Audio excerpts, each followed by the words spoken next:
Greetings, peace, love and light.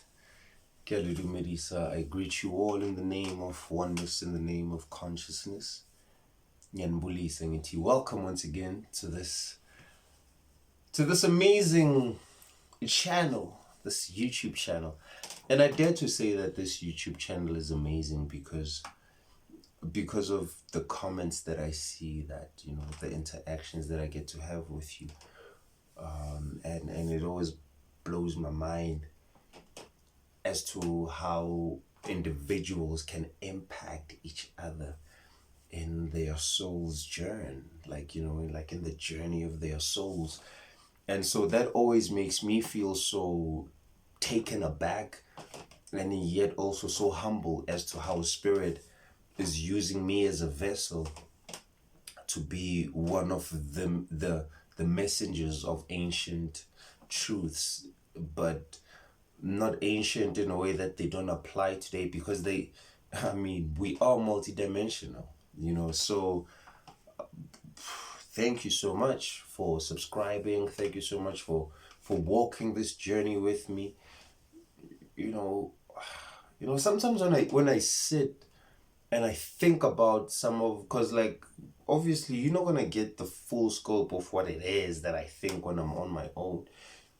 Probably get like 10% of it. But the mere fact that you are engaging with me, it makes me excited to know about your 90%. What is it that you do when you're alone? What do you think? If you love this information, what do you do when you're on your own? So that gets me excited, which leads me now to what we're going to talk about today, which are the Akashic records. I want to talk to you today about the Akashic records, and I want to explain to them what they are. So let's jump into it. If you look up Akashic records, the Akashic records are basically said to be,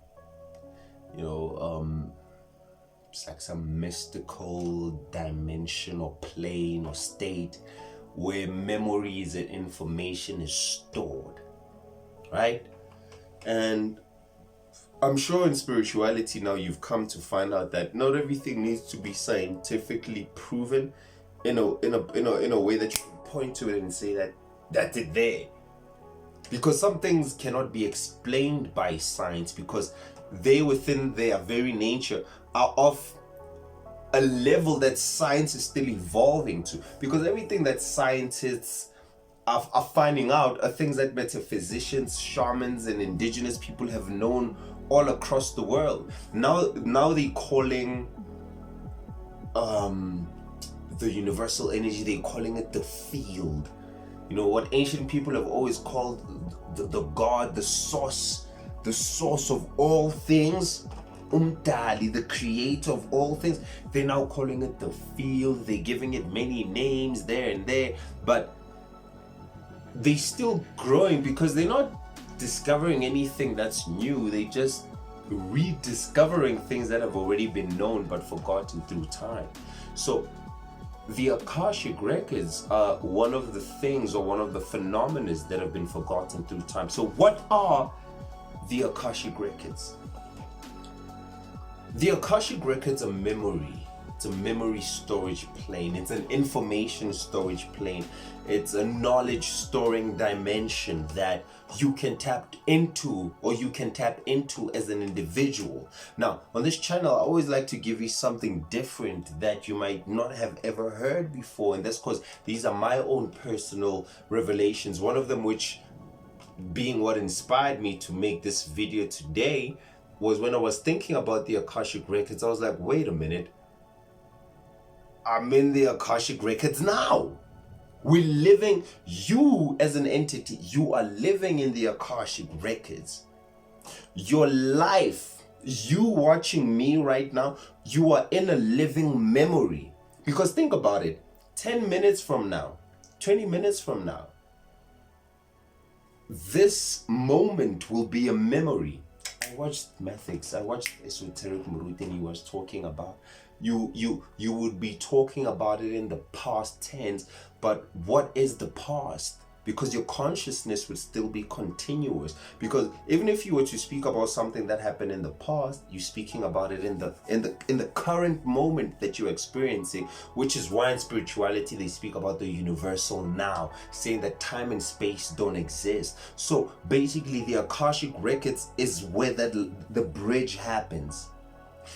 Everything that has ever happened and ever will happen is the Akashic records, because now we are dealing with the law, or the first law of thermodynamics, which says that energy cannot be created nor destroyed. So if you are an energy being and you are living, and then you pass on, let's say you had a kid, your information, your genetics, your phenotype, your genotype, how you looked, how you thought, how you felt, your deepest fears, your physical abilities, your disabilities, they can get passed on, not to just your immediate children, but to their descendants as well, because you exist as a form of memory.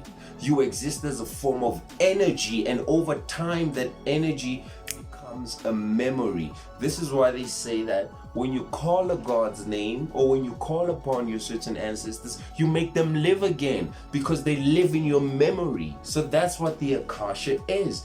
It's a field of memory and information and knowledge that you can tap into. Now, for an example, let me give you this example. There's been libraries, great African libraries in the East, libraries even in Europe that have been destroyed, that have information that we may never see again in the physical, but on an etheric astral level, with a clairvoyant eyesight, with a clairvoyant ability to tap into these hyperdimensional spaces, you can go and read. You can go and read past tablets, records, books, papyrus. You can actually travel back into time and view them, because everything that has a physical manifestation, everything that let me use this. This spoon, this teaspoon, this is the physical version of it. But this teaspoon on an energetic level, because there are laws in the universe, everything vibrates, everything emits a sound even though you may not hear it. So this teaspoon has an astral counterpart to it. So everything and anything that has ever been done has a counterpart in what they call the astral realms, and that's where you can go and access certain information. In fact, that's what shamans do. When you go your path, or when you go to see, when you go to your hlola, or when you go to a diviner, what they are doing is tapping into what they now call the field, the Akashic records. They're tapping into your auric vibration through your permission, because you're going to them. And through that, they can see things that maybe you cannot see at the time, because certain glands or certain centers in you may not be open yet. But this is an ability that anyone and everyone actually should be able to do. You do it most of the time when you go to the dream space, just that when you wake up, you don't know. You dream of you be dreaming of your grandfather who lived 6 generations ago. But you wake up and it's such a distant, such a foreign, something that's so out of context with the life that you're living today, that you wouldn't even begin to comprehend that was your great grandfather from 6 generations ago. You just think you saw some ancient dude, some old looking like man you probably saw in the streets, not knowing that you were tapping into the genetic information within your DNA.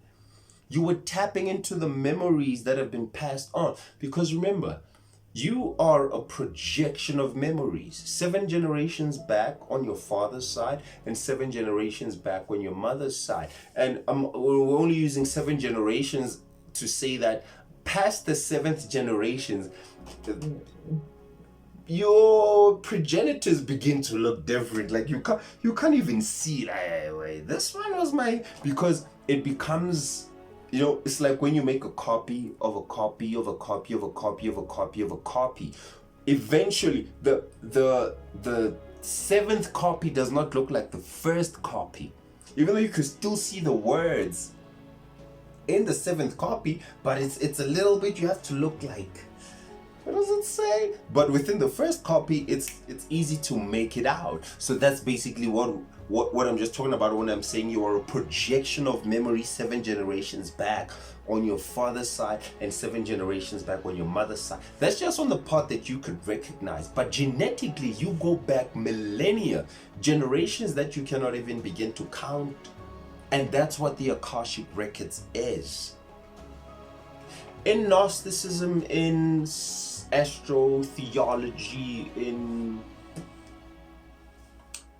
the great science of awakening the divine body of God, which is you, your body is said to be the temple of the Creator, right?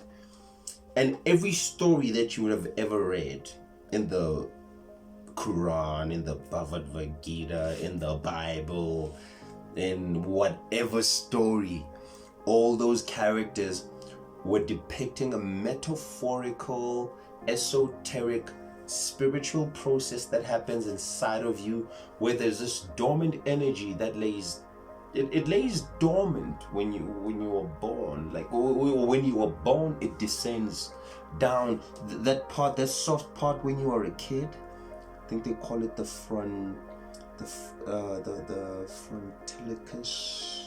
I'll find the name, I just forgot the name right now. But that soft spot that pulses, they say that's the opening of the crown chakra, and actually that's where the spirit enters. And as it enters, because some of your spirit enters, it enters in parts. There's some that enters a little bit earlier, and then there's one that fully enters later. And then that energy goes to rest at the base of your spine, right? Waiting for you to come into the conscious knowledge of yourself. Because remember, here's the thing now. Here's where I'm gonna take you deep. When you come into the earth, you come in unconsciously, meaning your mom and your dad do it, and it's nice. Let's get it on. Woo, come on, let's get it on. Woo. Boy meets girl, electricity meets magnetism, idea meets potential, seed meets soil, light meets darkness, you know, it's like sperm meets egg, you know? Boom. All of that. Cell division. You are unconscious of the whole process. But do you know how much divine intelligence goes into you even having a physical body? So that's what they call the involution of God. When you become a physical, it's a somewhat of an unconscious thing for you. Because you don't tell your heart, okay, grow heart, okay, now I'm an embryo. Oh, I'm a zygote. Now I'm gonna grow this. Oh, now I'm a fully formed fetus. Oh, now I need to turn myself so that I'm gonna get out of the birth can. All of those things are unconscious to you. That's the involution of God, where God, or what you can call divine intelligence, is getting involved in its own creation. And after getting involved in its own creation, that's called involution. And then when you are born and you evolve, that's evolution. So you now become conscious of the divine intelligence that formed you in the first place, and that's what enlightenment is. So you begin to have a relationship. That's the 10% and the 90%. So the 10% is the part of you that's like, oh my God, I'm a human being. Oh wow, I can do this, I can dance, I'm a singer, I can draw, I'm an architect. That's just 10%. But you still have to deal with the 90% that you had no contribution to at the time of your birth. But that intelligence is still something that you are part of, but now you need to come into the conscious understanding of what that is. And so now when you're speaking about the Akashic record, it's tapping into the field of intelligence that's similar to what formed your body. So what formed your grandfather, what formed your great great grandmother, their experiences, things that go beyond your own personal body. That's what the Akashic Records is. It's tapping into the greater field. It's like if you watch the movie Lucy, there's a part where she's in the in a taxi, and she's seeing these lines, and she can hear people talking on the phone, and she zooms in on one of them, and then she can hear the conversation. That would basically be what the Akashic Records is. It's information you can access in real time. You can access it in dreams. You can access it in a vision. You can access it in a trance. You can access it in a daydream. You can access it anywhere depending on where you are vibrating spiritually. So when most people tell you about, let's say when you get a prophecy about yourself, or it's just basically someone being able to see your light, because your aura, all information is light. It's just that light has now been solidified. So the Akashic Records is light in the subtle realms. So that's why I was telling you that the revelation that hit me was, damn, I'm in the Akashic Records now.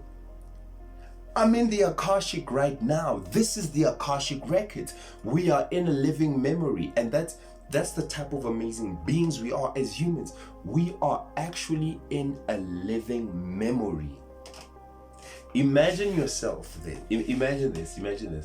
Imagine you are a being that's billions, trillions of light years ahead in time and in consciousness and in space, and you found a way to travel back in time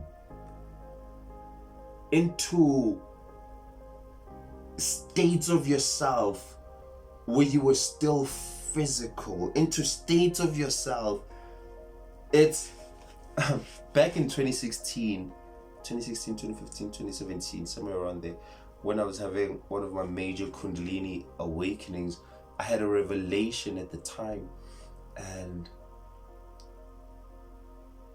one of the most amazing downloads that till this day they stay here, I remember, was that it was said, I heard this deep down in my soul, that said that you are not here.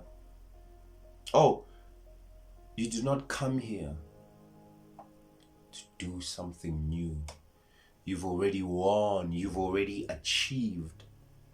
You are here to see how you did it. So what we are doing as humanity, what we are evolving into, we've already done it. In fact, we are already those pristine entities, those supreme beings.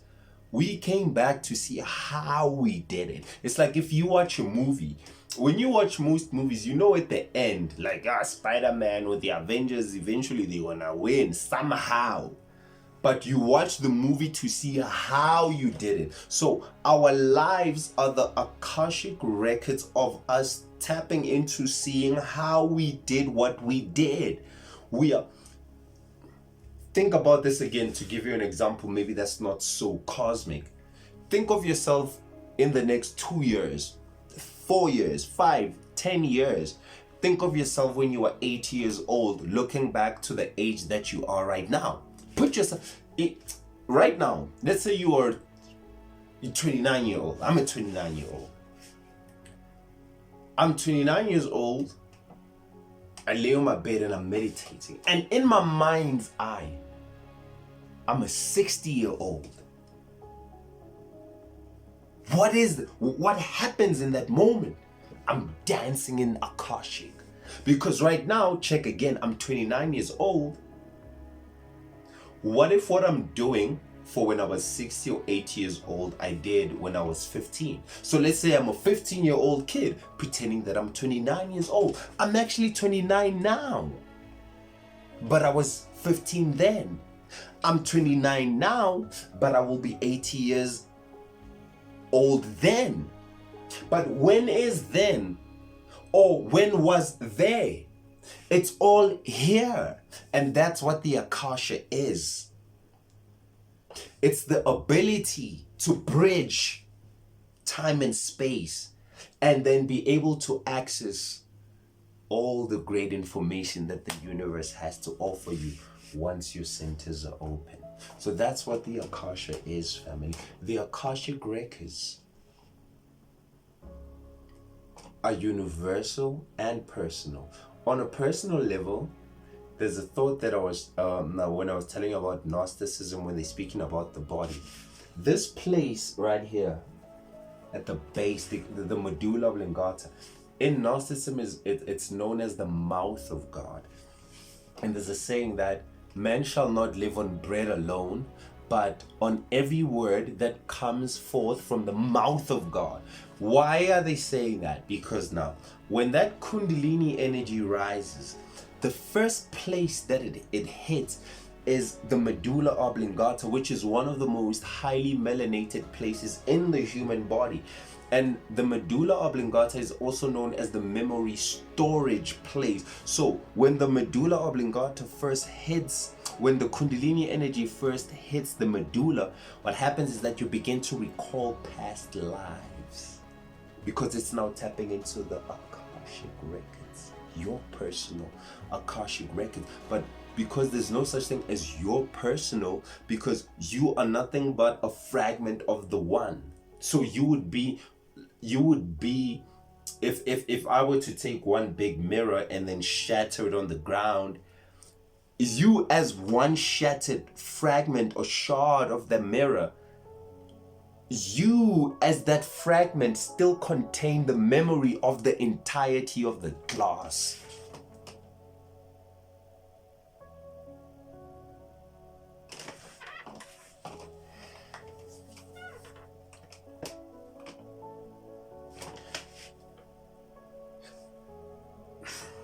If I go to the ocean with a glass of water, and I say I go to Durban or Cape Town, and I take a scoop, and I drive back here to Mpumalanga, and I look at that water from the ocean. Now I'm far from the ocean, but is not this water the same water?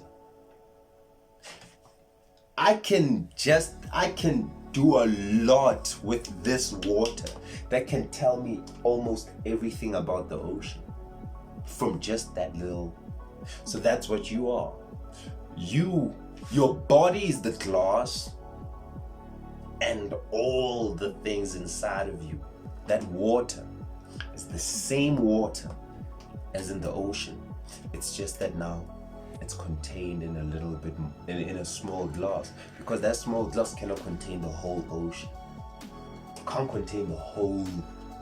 But all of us together, we have many parts of the whole.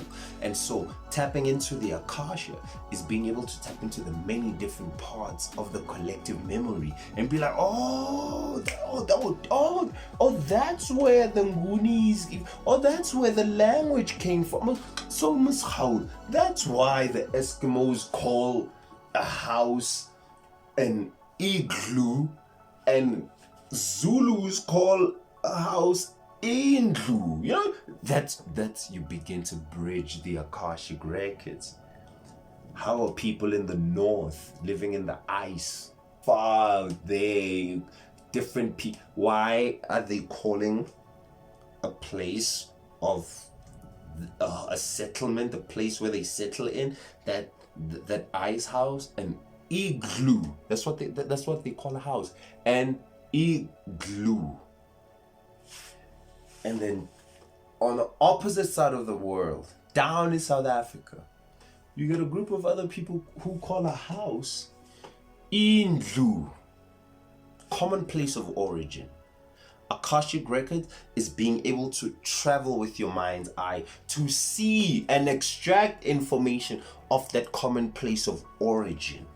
And once you are able to do that in the physical world, the Akashic records have another level to them. Now, the next level to what the Akashic records are is the ability to retain memory past death.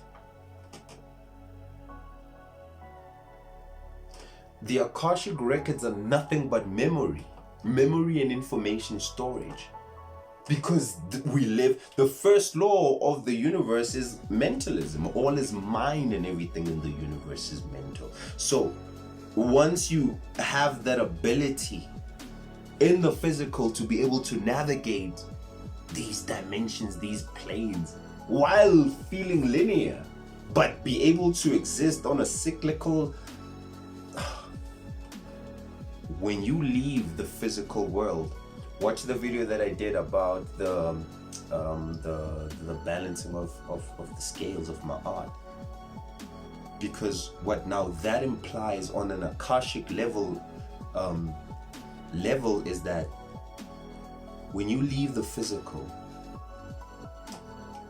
if you die without the ability to retain memory past death, you reincarnate, you come back, because it would mean that certain parts of yourself are still dormant, so you're not ready for the next grade. It'll just be something as like you failing a grade in high school. You failing a grade in high school is not the end of your life. It's just like, yo, dude, in order for you to be in grade 12, you need to know this knowledge. So in order for you to exist in spiritual planes, there's certain things that you need to know from the earth. There's certain things that you need to retain in the vibratory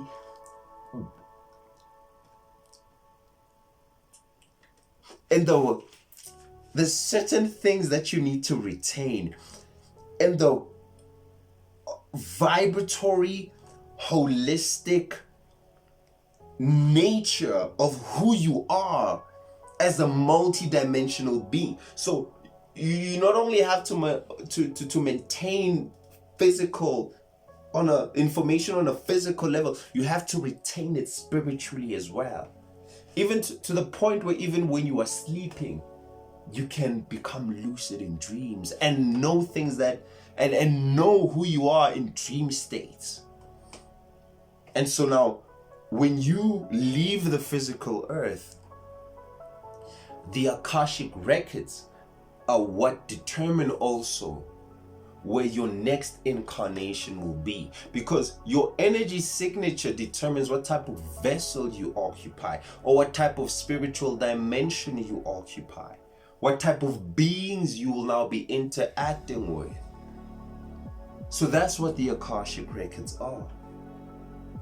It's a plane of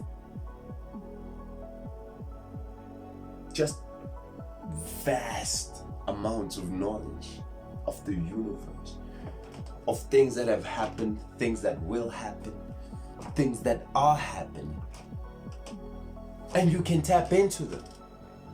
Sometimes you just know things without you knowing how you know them. You dream things before they happen. You're tapping into the Akashic records. You have that. It's tapping into the genetic memory of your forebearers, your foremothers. You have them inside of you.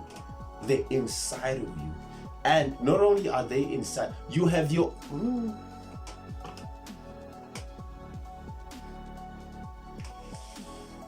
Akashic records, family. That's what I wanted to drop for you there. Let me see if I didn't leave anything out that I feel like really you must know. Akashic.